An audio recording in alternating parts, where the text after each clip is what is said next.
γύρω στα 150-140 γητοπρόβατα, τις αγελάδες και όλες τις κατσίκες για να φύγουν να διασωθούν μόνα τους. Ναι. Δεν μπορούσαν να κάνουν κάτι άλλο εκείνη τη στιγμή. The animals that were in cage, the animals that were actually free, were getting stuck in the fire and then would try and run away from the fire, but would actually spread the fire in the process. So you'd see animals burning alive and carrying the fire from one side to another. Όλα, μόνο 2 αγελάδες μας έχουν. Όλα. Ο οποίος ο Σταύρος, θα το διευκρινίσουμε, όταν οι προδιαγραφές βασικής Ευρωπαϊκής Ενώσεως ειρήνη. Πρέπει να τονιστεί αυτό, γιατί μέχρι τώρα δεν έχουμε κάνει τίποτα. Η ειρήνη όμως δεν ξέρω για αυτή την αποζημίωση, αν έχει πάρει ο μπάς μου. Το αποζημίωσε το κράτος μετά. The aid for the animals began after 1 month, 1.5 months from the government. What happened before was only from the Animal Welfare Association, the volunteers. We loaded our cars, like my car had 800 kilos of food for sheep and it was packed. And there were thousands of animals from 10, 12, 13, 5, 6 burned and claiming for food, others that weren't burned, but they had to eat. And not only to eat, to drink. Well, basically, my role was to drive Mr. Green and his associate around to be able to disperse this help in a manner that could be documented and not just kind of, let's get some feed there and dump it on the ground and everybody comes and takes some.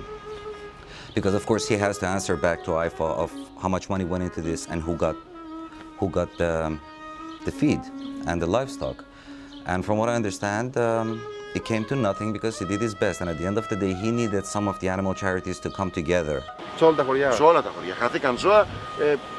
Επειδή δεν είχαμε μεγάλες μονάδες. Δεν είχαμε οργανωμένες μονάδες. Well, mainly the problem is that in Greece, especially in small towns and cities, they don't have procedure. So what had happened, they hadn't even done a count when they were collecting the dead animals to find out how many thousands had burned.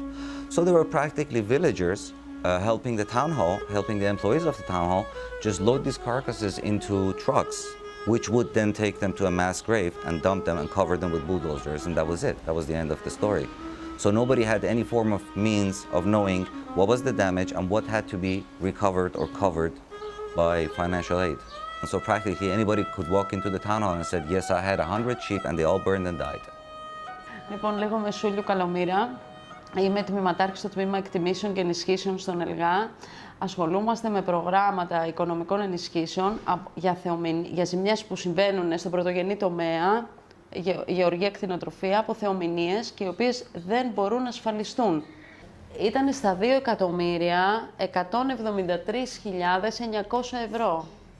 So any farmer in Greece who has sheep or goats has to register animal. Ναι. And this is also true for cows. Βέβαια. Everything.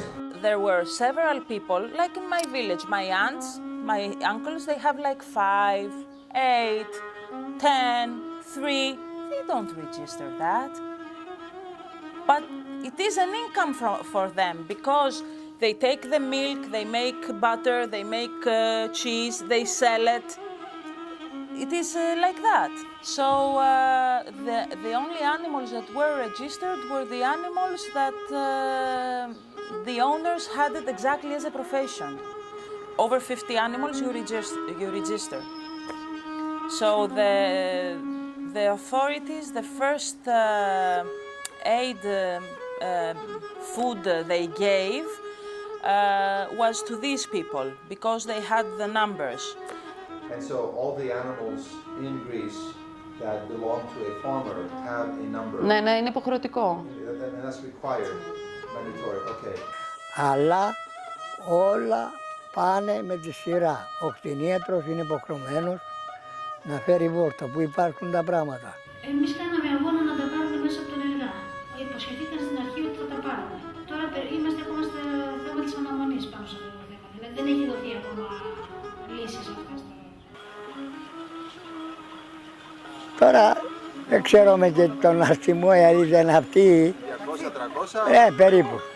Εμείς άλλη δουλειά δεν ξέρουμε. Ας εγώ τώρα γέρασα. Αλλά ένας που φυλάει γίδια και περιμένει από αυτά τα γίδια να ζήσει. Άμα του κάουνε, τι να κάνει? Yeah, he said essentially yes. He said, you know, if a person makes his livelihood based on the animals and the animals burned, how is he supposed to survive? So yeah, the government should help. You can't expect an 80-year-old man living on top of a mountain with no running water or electricity, who has livestock and who is illiterate and who has been up there all his life, to go to the town hall and register. So what do you do with that person? Εγώ ήμασταν υπέρ, να δώσει βεβαίως, γιατί όλος είχε 6, 7, 10 ζώα, τα είχε για να ζήσει και να έχει ένα πρόσθετο εισόδημα. Αυτό δεν είναι They know, even the Minister of Agriculture, when he goes to his village, his aunt over there has 5 goats and he goes there and takes his butter back to Athens. He knows, has his aunt registered the 5 goats? No. So they know that. I think a lot of people just don't bother. They just don't bother registering, they just don't bother going to the town hall, they just don't bother asking for help from these programs, because at the end of the day they believe that the program will give to whoever it wants to give and not to whoever should receive the help. Farmers are the ones who are ultimately the ones who are going to lose, and they are not insured, they don't have jobs to fall back on, they are completely destitute.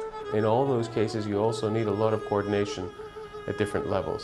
At the local level to really see what the needs are, at the national level to actually have the strategy in place and make things happen.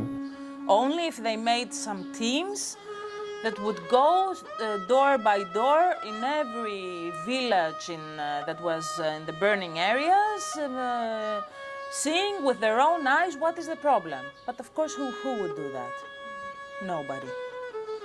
You have to have some form of control or know-how how to implement it towards people who are in the rural areas. I mean, those people have actually no idea or no know-how on how to go about these things at all. So if you had an animal organization that was not local within the area, that took over registering and giving feed out without having the politics involved, then it would be best implemented and it would be most useful to everyone involved. It's the government that needs to decide what's going to happen at the end of the day. We make the proposals, we try and find the funding, we try and put together the know-how, but somebody else has to really enable that. This is the government's job and it should be doing it.